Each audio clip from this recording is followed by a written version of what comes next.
kutukan dan karunia. Ku terjebak di antara dua dunia, jalani sebuah kutukan dan karunia. Ku terjebak di antara dua dunia.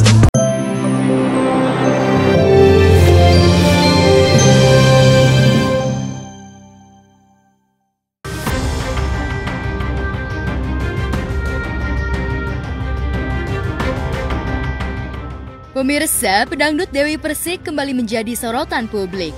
Hal ini terkait sindiran dirinya yang diduga menyindir mantan suaminya, Angga Wijaya, yang tengah menunaikan ibadah umroh ke Tanah Suci.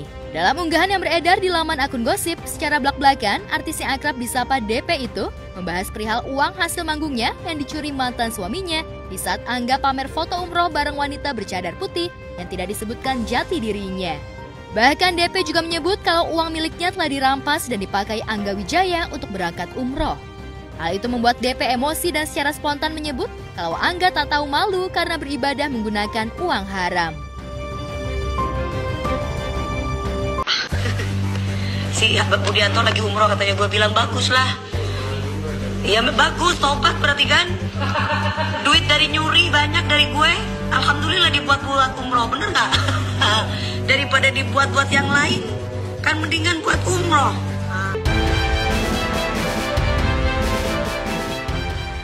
Tak terima dengan celetukan mantan istrinya tersebut, Angga yang sejak bercerai dengan Dewi Persik memilih tidak muncul di layar kaca, akhirnya buka suara. Lewat unggahan di Instagram miliknya, Angga membalas ocehan yang disampaikan mantan istrinya tersebut. Dengan tegas, Angga menjawab kalau kepergian dirinya umroh beserta keluarga memakai uang miliknya. Insya Allah kepergian saya ke Tanah Suci tidak menggunakan biaya yang tidak halal. Alhamdulillah ada rezeki yang bisa memberangkatkan saya dan keluarga ke sana. Walau hanya sekali, insya Allah berkah dan berdampak baik. Jadilah air putih walau tidak mewah tapi sangat berarti.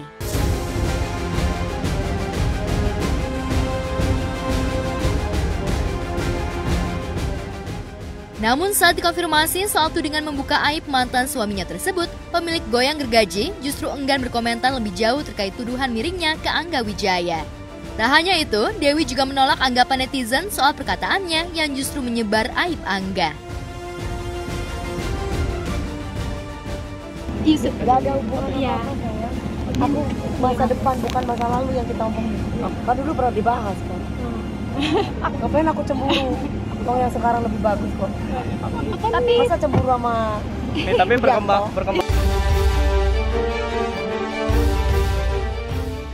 Sindiran Dewi Persik ke Angga Wijaya itu seolah mengingatkan publik terkait perseteruan yang pernah terjadi di antara mereka saat keduanya tengah menjalani persidangan gugatan cerai yang diajukan Angga Wijaya tahun lalu.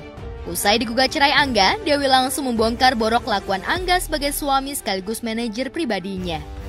Satu persatu, DP membongkar beberapa kasus yang melibatkan mantan suaminya itu terkait uang kontrak manggung.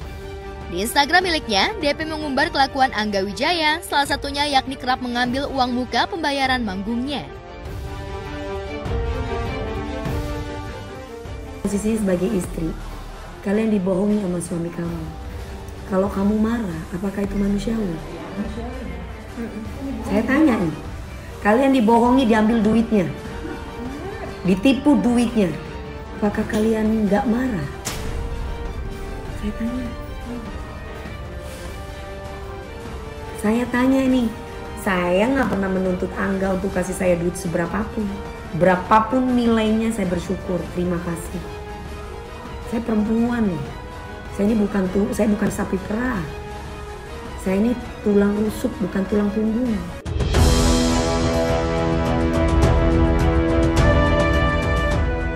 Masih dalam unggahannya, selama 20 tahun berkarir, dirinya tidak pernah mengenal yang namanya Budianto, begitu pula dalam tim atau dalam manajemen Dewi Persik. Semua urusan keuangan selalu masuk dalam rekening atas nama dirinya, Dewi Muria Agung. Lantas akankah sindiran terbaru DP di Instagramnya itu akan menyulut bara api baru antara dirinya dengan Angga Wijaya? Hanya waktu jualah yang akan menjawabnya.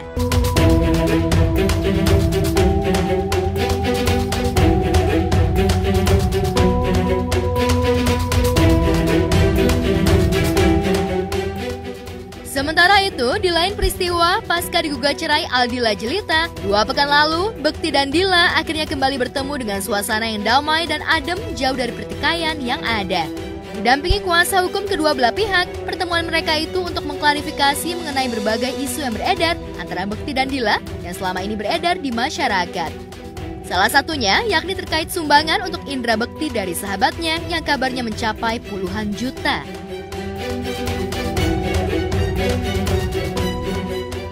Jadi kemarin pertemuannya diinisiasi Dila, makanya ada Tendi, terus kita ajak Roy juga, ada Nana, ada Riri, terus ya Bekti juga gitu loh. Jadi banyak ya kemarin yang kita, jadi udah lama nggak ketemu kan, setelah hampir 2 minggu kemarin ketemuan Dila sama Bekti ya.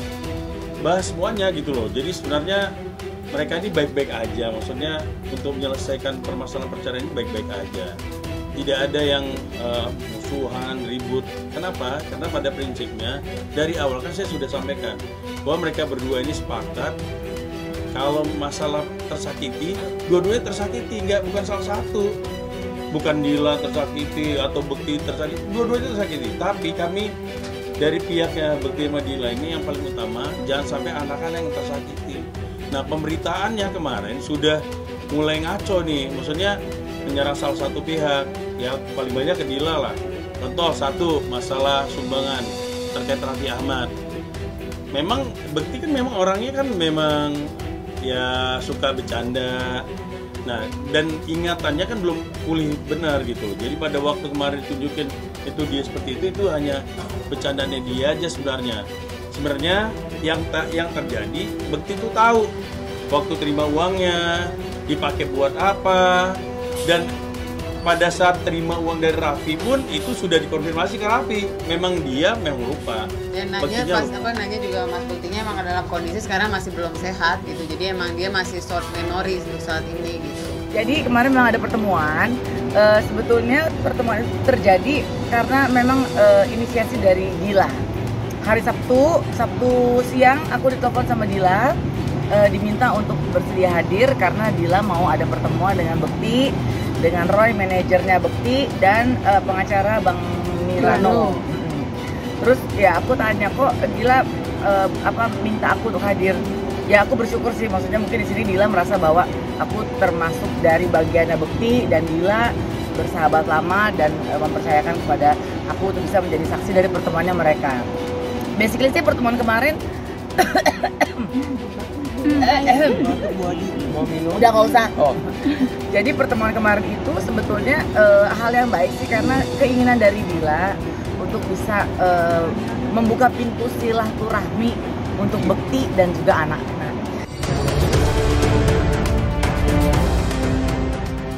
Walau keinginan Dila untuk bercerai dari Bekti sudah terbesit sejak tahun 2020 lalu, namun selalu tertunda, dan tahun ini Dila merasa sudah benar-benar tak sanggup lagi hidup bersama Bekti dan baru terlaksana Februari 2023 ini. Namun pada prinsipnya, Dila dan Bekti ingin berpisah secara baik-baik dan tidak terjadi konflik yang dapat memperburuk keadaan. Lantas, apa tanggapan Dila yang dibully netizen karena menggugat cerai suaminya di saat Bekti harus berjuang untuk sembuh dari sakitnya?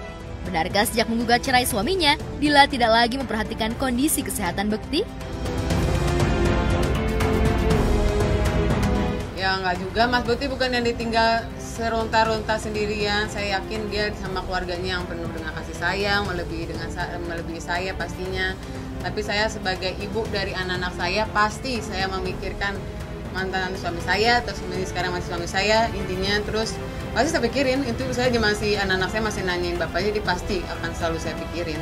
Krusial kan nggak mungkin namanya rumah tangga dibuka, intinya karena prinsip sebenarnya aku dari 2020 memang udah pengen cerai gitu, tapi karena kita coba lagi ternyata 2000 ya kemarin lah, intinya kayaknya udah nggak bisa, intinya karena prinsip itulah yang kayaknya Mas Bekti udah nggak bisa merubah, ya udah artinya lebih baik kita bisa baik-baik gitu daripada nanti terus-terus saling menyakiti gitu. Enggak, namanya jalan Tuhan, ya udah kita proses kan, namanya kita kan berharap namanya suatu pasangan hidup gak ada yang pengen sebenarnya saya juga cerai gitu, nggak ada pengennya, tapi ini jalan Tuhan ya memang saya harus ngambil jalan ini dulu. Ya, kita nggak ada yang tahu nanti jalan Tuhan. Kalau memang apa nanti saya gimana Mas Bekti kan nggak ada yang tahu. Tapi untuk saat ini memang lebih baik kita berdua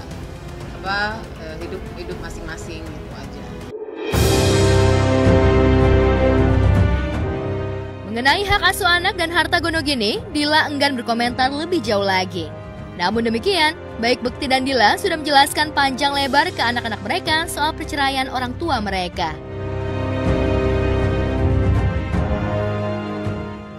Udah, anak-anak tiap awalnya sedih, tapinya sekarang dia kayak udah kita move on, kita bilang dua-duanya daripada kita sedih hati. Bunda sama ayah emang berpisah, masalahnya di kita, tapinya kalian tetap anaknya ayah sama bunda. Ntar kalau ada waktu kita ketemu bareng-bareng berdua kayak biasa aja gitu. Jadi mereka nggak ngerasa kosong tanpa ayah gitu. Jadi pertemuan kemarin tidak lebih dari situ. Sebelumnya sudah selesai itu. Jadi permasalahan anak segala macam sebenarnya udah dibahas. Kemarin itu lebih kepada ya curhat aja terkait dengan pemberitaan, isu-isu yang nggak benar di luar. Makanya saya minta tolong ya pada saya nggak ngerti blogger apa influencer atau apa netizen yang nggak tahu permasalahan, jangan menggiring masalah ini jadi seolah-olah seperti apa menyalahkan Dila atau menyalahkan Bekti, itu nggak benar. Jangan. Saya tahu dan masyarakat mestinya tahu mereka melakukan seperti itu untuk kepentingan mereka, keuntungan mereka, bukan untuk kepentingan Dila atau Bekti. Kalau bilangnya aduh kasihan Kak Bekti ini segala macam, nggak ada, itu kepentingan mereka yang dapat untung. Tidak ada. Kenapa? Karena mereka berdua ini, Bekti dan Dila itu sebenarnya lebih menjaga perasaan anak-anak. Jangan sampai anak-anak tersakiti. Kenapa harus baik-baik? Karena untuk anak.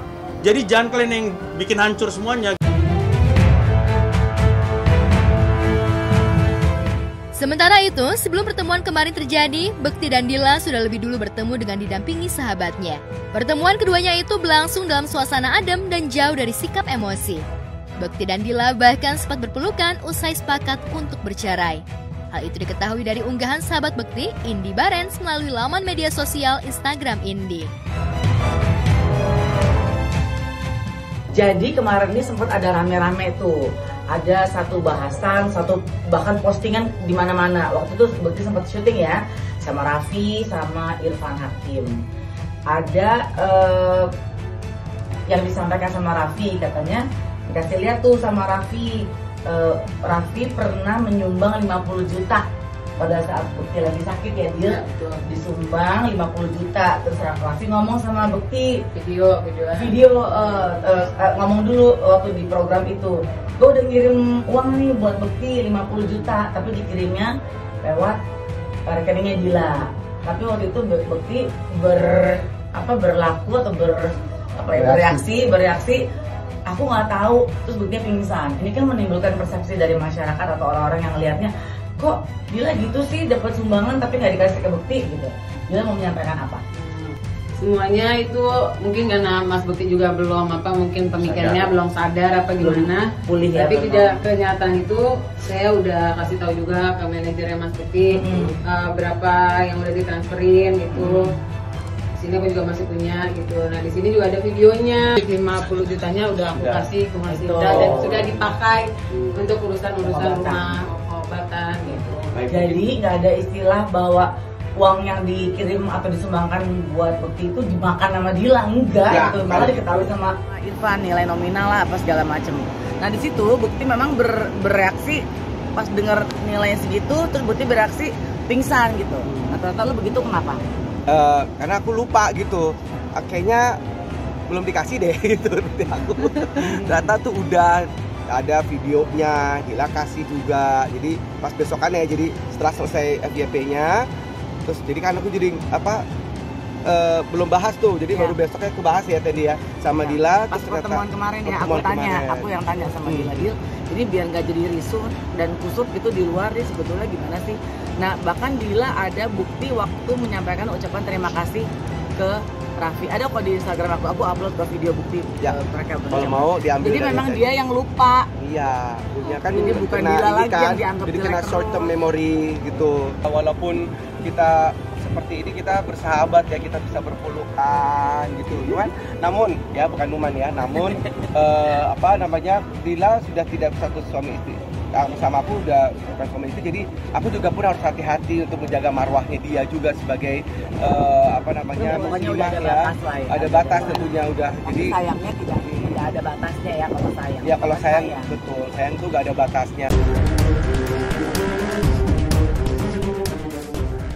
Dalam pertemuan tersebut, Indi juga membahas soal uang transfer dari sahabat Bekti yang mencapai puluhan juta yang masuk rekening Dila. Kabar tersebut pun sempat membuat heboh warganet karena uang yang ditransfer sahabat Bekti itu justru jatuh ke tangan Dila dan bukan masuk ke rekening Bekti.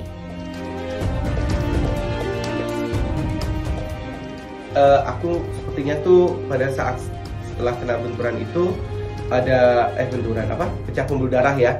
Itu sepertinya ada short term memory gitu. Jadi aku yang kayak gini-gini nih nggak inget. Aku udah video call sama kayak video. Terus Raffi udah kirim kayak gitu-gitu tuh aku nggak inget. Udah kayaknya selama di rumah sakit juga aku nggak inget apa-apa. Jadi ini mungkin karena akibat dari pecah pembuluh darah itu ya Raffi. Mohon maaf kalau misalkan ternyata kayaknya salah persepsi jadinya akhirnya Raffi nggak ngasih sih, bukan gitu maksudnya. Jadi mohon maaf kalau misalnya memang ada salah persepsi. Jadi intinya untuk yang semua para yang udah yang udah ngasih donasi semua sudah saya sampaikan siapa aja. Jadi Mas Bekti udah tahu siapa aja yang udah transfer, dan sudah kita bicarakan baik-baik gitu. Nggak ada yang saya pakai sendiri, tidak ada. Besti kan? Oh begitu? Ada napasnya? Ya, kalau nggak ada napas coy ambil nafas. Ya nggak tahu ya manusia ini ya. Nggak ngerti gue juga. Padahal kalau dilihat-lihat kemarin juga aku ngomong sama Bekti gini. Apa untungnya ya gue nemenin lo ya? Apa untungnya saya Bekti? Gue begitu-gitu. Lo sakit, gue tongkrongin, lo apa lagi begini. Aduh, gue cuma gitu doang. Tapi ya udahlah, mungkin ya. Kalau aku sih mungkin selama hidup ya, selagi masih bisa melakukan hal baik ke siapapun, yaitu pantas dan layak kita lakukan. Dan kebetulan saat ini yang memang lagi perlu dan pengen bisa didampingi selain sama keluarga ya, mungkin saatnya aku yang masih bisa dampingi.